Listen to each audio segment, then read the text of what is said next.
Ce n'est pas un cas. Ce ne sont pas deux.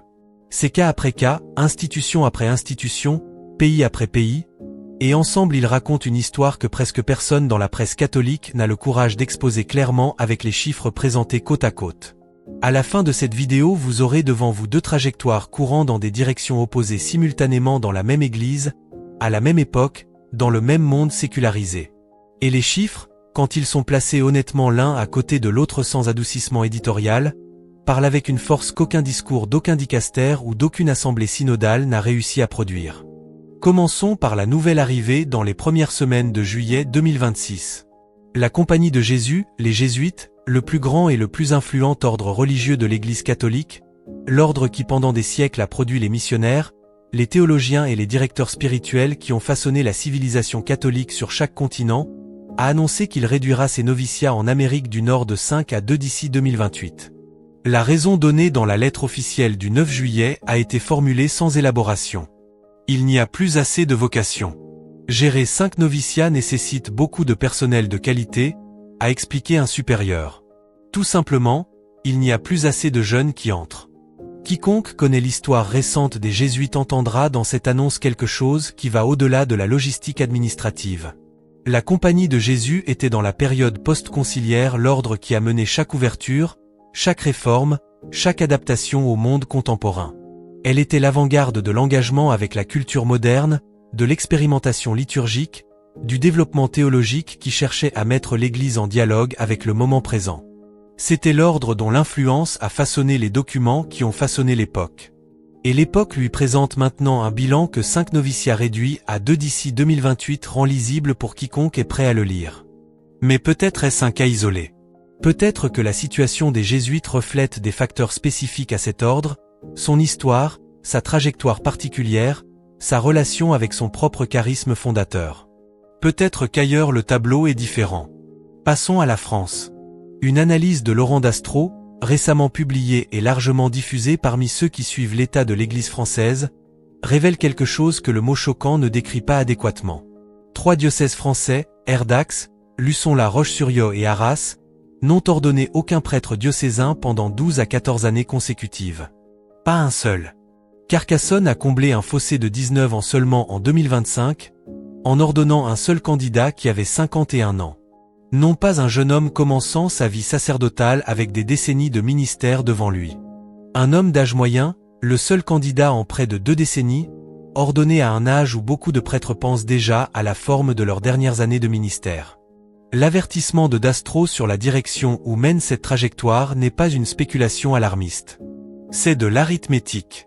Si les tendances actuelles continuent, certains de ces diocèses pourraient se retrouver avec aussi peu que 3 prêtres natifs chacun. 3 prêtres pour tout un diocèse. 3 hommes pour servir les besoins sacramentels de chaque catholique dans ses frontières géographiques, pour célébrer la messe, entendre les confessions, administrer les derniers sacrements, baptiser, assister au mariage, enterrer les morts. L'institution qui existe pour amener le Christ aux âmes aurait 3 hommes pour le faire dans des territoires contenant des centaines de milliers de personnes. Et ce ne sont pas seulement les prêtres. Les ordres religieux féminins qui dans les années 1970 ont abandonné leurs habits, quitté leur cloître, dissous les structures qui avaient défini leur identité et leur témoignage, ont maintenant des sœurs âgées et des ailes de noviciat vides. Des couvents entiers s'éteignent, une religieuse à la fois, sans que personne ne vienne remplir les places laissées vacantes. Les ordres qui étaient les plus enthousiastes à propos du renouveau, les plus disposés à mettre de côté ce qui semblait être une accumulation historique pour s'engager avec le monde selon les conditions du monde, sont ceux dont les avenirs se mesurent maintenant en années plutôt qu'en siècles. Quelqu'un dira que c'est la sécularisation. Que la crise des vocations et le vidage des églises est un phénomène culturel, un produit de la trajectoire post-chrétienne de l'Europe occidentale et de l'Amérique du Nord, une conséquence de force qu'aucun ordre religieux et aucun diocèse n'aurait pu résister quels que soient les choix qu'ils faisaient. Et cette explication n'est pas entièrement fausse. La crise a de nombreuses causes et il serait malhonnête de la réduire à un seul facteur. Des familles brisées, une culture qui ne transmet plus la foi d'une génération à l'autre, l'épuisement d'un Occident qui a fonctionné sur du capital chrétien pendant 2 siècles sans le reconstituer, les blessures spécifiques de la crise des abus qui ont éloigné des gens du catholicisme institutionnel en des nombres qu'aucun effort de récupération n'a pleinement abordé. Toutes ces causes sont réelles et un compte rendu sérieux de la situation ne peut pas les ignorer. Mais alors quelque chose d'autre requiert une explication. Quelque chose que la thèse de la sécularisation, prise seule, ne peut pas expliquer. Parce que dans le même monde sécularisé, dans les mêmes pays, dans les mêmes années, dans le même climat culturel qui produit l'annonce des jésuites et les diocèses français vides, il existe des communautés catholiques qui ne ferment pas leur noviciat. Il existe des communautés qui ne passent pas 12 ou 14 ans entre les ordinations. Il existe des communautés où la liste d'attente pour le noviciat est plus longue que l'espace disponible et où le problème n'est pas de trouver des candidats mais de les loger. L'explication de la sécularisation prédit un déclin uniforme. Ce que les données montrent n'est pas un déclin uniforme. Elles montrent une divergence. Deux trajectoires courant simultanément dans le même environnement. Et quand deux choses sont exposées aux mêmes conditions environnementales et produisent des résultats opposés, l'explication de la divergence ne peut pas être trouvée dans l'environnement. Elle doit être trouvée dans la différence entre les choses elles-mêmes. En France, 12 moines bénédictins de l'abbaye de Labarou ont récemment refondé une ancienne abbaye, Notre-Dame de Bellefontaine, ramenant la vie monastique dans un endroit où les trappistes avaient été. Leur liturgie est célébrée en latin et en chant grégorien. Le nouveau prieur l'a dit sans s'excuser et sans les précautions que les communications catholiques institutionnelles ont rendues standard. Notre liturgie sera célébrée en latin et en chant grégorien. Il y aura ceux qui l'aiment et ceux qui ne l'aiment pas. Chacun doit discerner pour lui-même. Pas de course après la mode du moment. Pas d'adaptation stratégique aux préférences contemporaines. Une déclaration claire d'identité et une invitation à ceux qui trouvent cette identité significative. Et les jeunes arrivent. Aux États-Unis, une église à Saint-Louis dédiée à Saint François de Sales était programmée pour la démolition après la fermeture de sa paroisse en 2005. L'archevêque Raymond Burke l'a confiée à un institut associé à la messe traditionnelle. Aujourd'hui cette église, qui aurait dû disparaître en gravat, accueille plus de 700 fidèles chaque dimanche. Les rapports notent constamment le même détail. La plupart d'entre eux sont de jeunes adultes et des familles. Précisément le groupe démographique qui manque dans les paroisses où la rénovation de l'église après le concile a été le plus complètement mise en œuvre. Précisément les gens qui, selon la théorie qui a motivé les changements post-conciliaires, auraient dû être attirés par une église qui parlait leur langue, s'engager avec leur culture et abandonner les formes qui semblaient appartenir à une autre époque. Ils ne sont pas là. Ils sont à Saint François de Sales. 700 d'entre eux, chaque dimanche, dans une église qui aurait dû être démolie. Et ce ne sont pas des exceptions isolées qui peuvent être écartées comme des anomalies ou expliquées comme l'attraction d'une petite sous-culture auto-sélectionnée d'excentriques catholiques qui préfèrent l'encens et le latin à tout ce qui ressemble au monde moderne. Le schéma est systématique. Les séminaires associés à la messe traditionnelle en Europe et en Amérique peinent à trouver de la place pour tous les candidats qui se présentent. Tandis qu'à quelques kilomètres de là, d'immenses séminaires diocésains sont à moitié vides, leurs couloirs et leurs salles à manger et leurs bancs de chapelle accueillant une fraction des étudiants pour lesquels ils ont été construits. La fraternité Saint-Pierre ne manque pas de séminaristes. L'Institut du Christ-Roi ne ferme pas ses noviciats. Les communautés de femmes religieuses qui ont maintenu leurs habits et leur identité claustrale pendant les décennies où l'abandon des deux semblait la seule voie vers la pertinence sont les communautés où de jeunes femmes se présentent encore et demandent à entrer. Les communautés qui ont suivi la logique de l'adaptation, qui ont abandonné l'habit parce qu'il semblait être un obstacle à l'engagement, qui ont dissous le cloître parce qu'il semblait être un obstacle à la mission, sont les communautés dont l'âge moyen est maintenant dans les 70 ans et dont l'avenir peut être mesuré en comptant les membres survivants. Les données ne sont pas ambiguës. La divergence est réelle et elle devient de plus en plus visible chaque année qui passe à mesure que les conséquences des décisions prises il y a 50 et 60 ans arrivent à leur pleine expression démographique. L'annonce des jésuites de juillet 2026 n'est pas une surprise pour quiconque a lu les chiffres honnêtement. C'est le dernier et le plus institutionnellement significatif point de données dans une tendance qui court dans la même direction depuis des décennies. Et la question que cette tendance exige, la question que la divergence rend impossible d'éviter, est celle que les institutions les plus impliquées par la réponse ont le plus d'incitation institutionnelle à ne pas poser.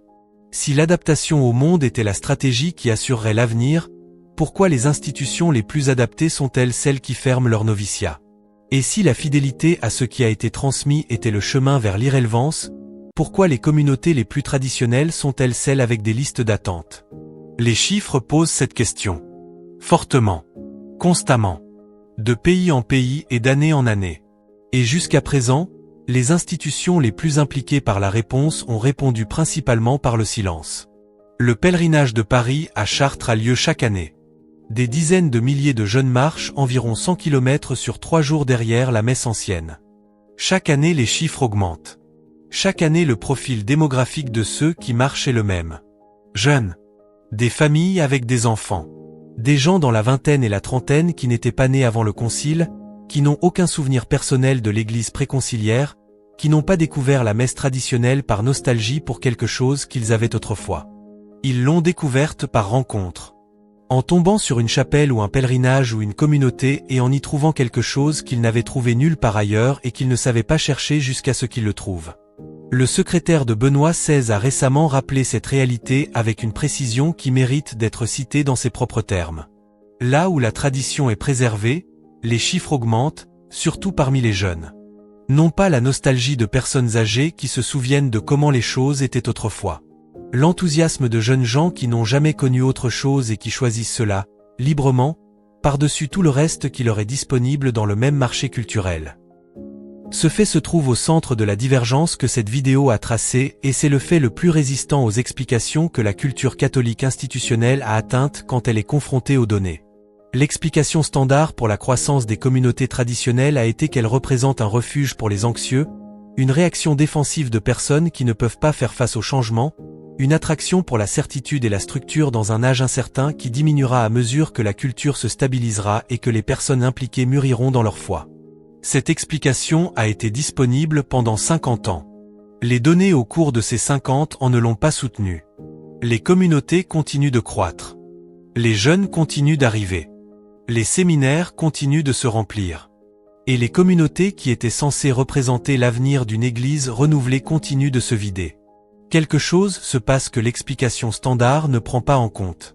Et l'honnêteté exige d'essayer de dire ce que c'est plutôt que d'atteindre à nouveau une explication qui a été falsifiée par 50 ans de preuves. Un jeune ne quitte pas tout pour une église qui lui dit que le monde pourrait avoir raison.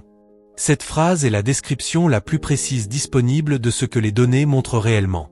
Un jeune homme ou une jeune femme envisageant une vocation religieuse, une jeune famille décidant ou assister à la messe, un jeune dans la vingtaine essayant de comprendre ce qu'est la foi catholique et ce qu'elle demande, ne cherche pas une institution qui s'est adaptée à ses préférences culturelles.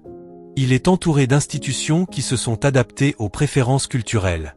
L'université, les médias, la culture thérapeutique, l'industrie du divertissement, les structures sociales de la modernité tardive. Tout cela est déjà adapté. Tout cela parle déjà le langage de l'accompagnement et de la rencontre et du dialogue et de l'inclusion. Une église qui adopte le même vocabulaire et la même posture n'offre rien que la culture environnante ne fournisse déjà plus couramment et plus attrayamment. Ce que la culture environnante ne peut pas fournir, c'est l'absolu. L'éternel. Le sacré tenu avec assez de sérieux pour coûter quelque chose.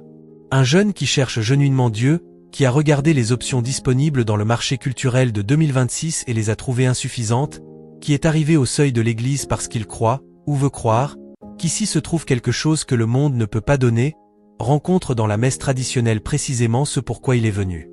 Une liturgie qui ne lui dit pas que Dieu est un concept à explorer dans le dialogue. Une liturgie qui le place devant un mystère qu'il n'a pas construit et ne peut pas gérer. Un silence qui n'est pas vacuité mais poids. Une doctrine qui ne s'ajuste pas pour le mettre à l'aise mais qui l'appelle à quelque chose que son confort ne peut pas satisfaire. C'est ce qui remplit le pèlerinage vers Chartres.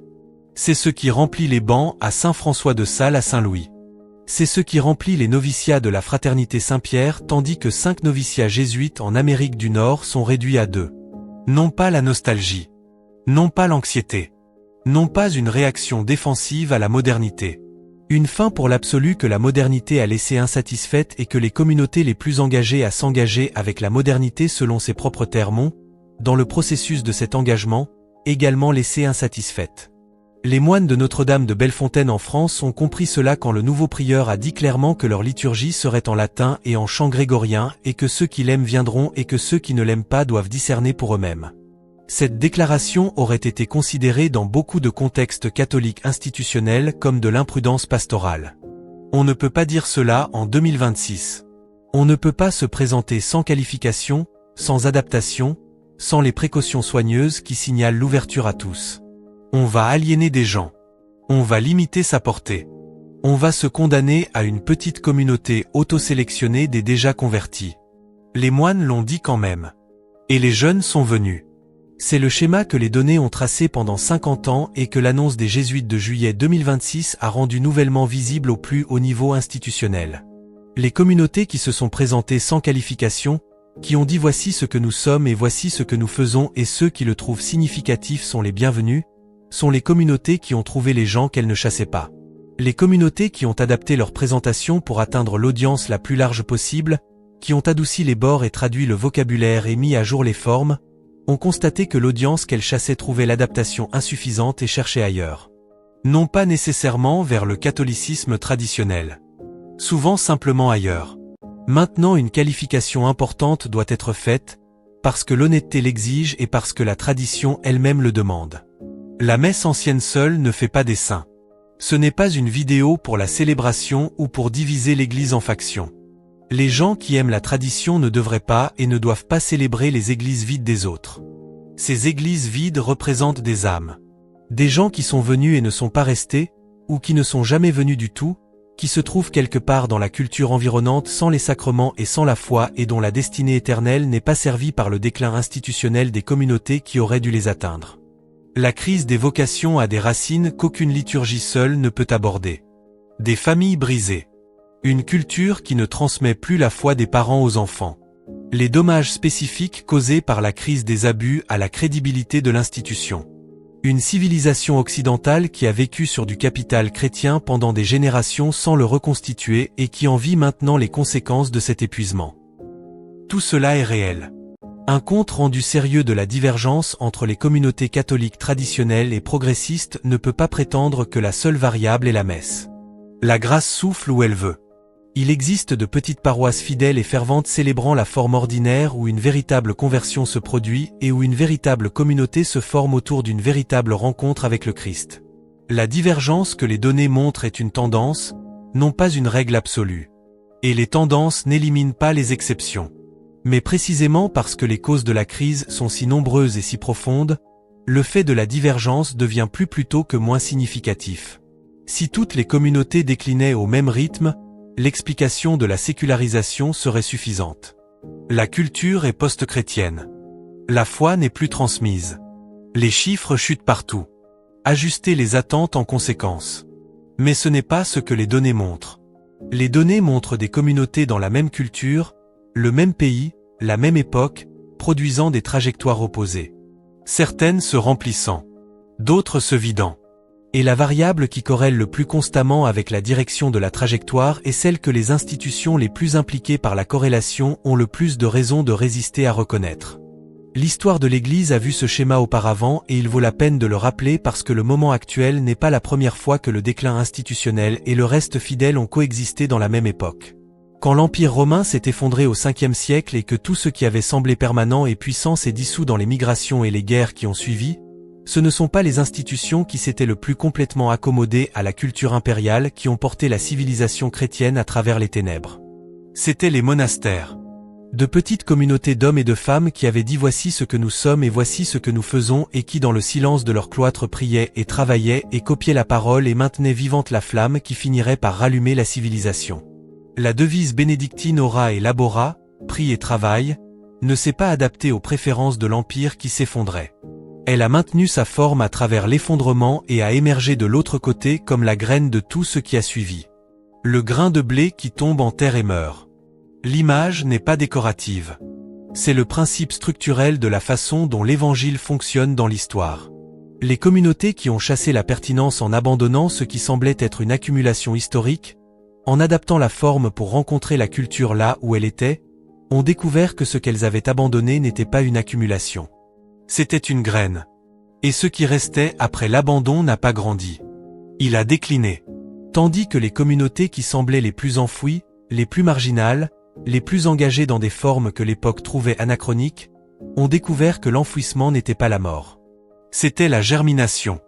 L'annonce des jésuites de juillet 2026 est un point de données dans cette plus grande histoire. De même que les 3 diocèses français sans ordination en 14 ans. De même que le couvent âgé avec des ailes de noviciat vides. Et de même que le pèlerinage vers Chartres avec ses dizaines de milliers de jeunes marchands 100 kilomètres derrière une messe qui était censée être enterrée. De même que l'église à Saint-Louis qui était censée être démolie et est maintenant trop petite pour 700 fidèles un dimanche matin. Les chiffres ne font pas un argument théologique. Les chiffres ne font pas des arguments. Ils décrivent des réalités. Et la réalité qu'ils décrivent dans ce cas est une que la conversation catholique de 2026 doit finalement trouver le courage d'aborder sans la couverture protectrice de l'explication de la sécularisation qui a servi pendant 50 ans à détourner la question que la divergence pose réellement. Qu'est-ce qui maintient l'Église en vie? La réponse écrite dans les données n'est pas nouvelle. Elle est aussi vieille que l'Évangile et aussi vieille que les premiers moines qui continuaient de prier dans leur cloître pendant que le monde s'effondrait autour d'eux. L'Église est sauvée non pas en ressemblant au monde mais en restant elle-même. L'avenir, contre toutes les prédictions faites par les institutions qui ont choisi l'adaptation, a le visage ancien de la tradition. Et les jeunes marchant vers Chartres sous la pluie, les moines chantant en latin dans une abbaye refondée en France, les familles remplissant une église à Saint-Louis qui était programmée pour la démolition, disent au monde catholique quelque chose qu'aucun document synodal et aucune note de dicaster n'a l'autorité de contredire. Ils sont là. Ils sont venus. Ils sont jeunes. Et ils ne partent pas. Qu'en pensez-vous? Laissez un commentaire ci-dessous. Amen. Que Dieu vous bénisse.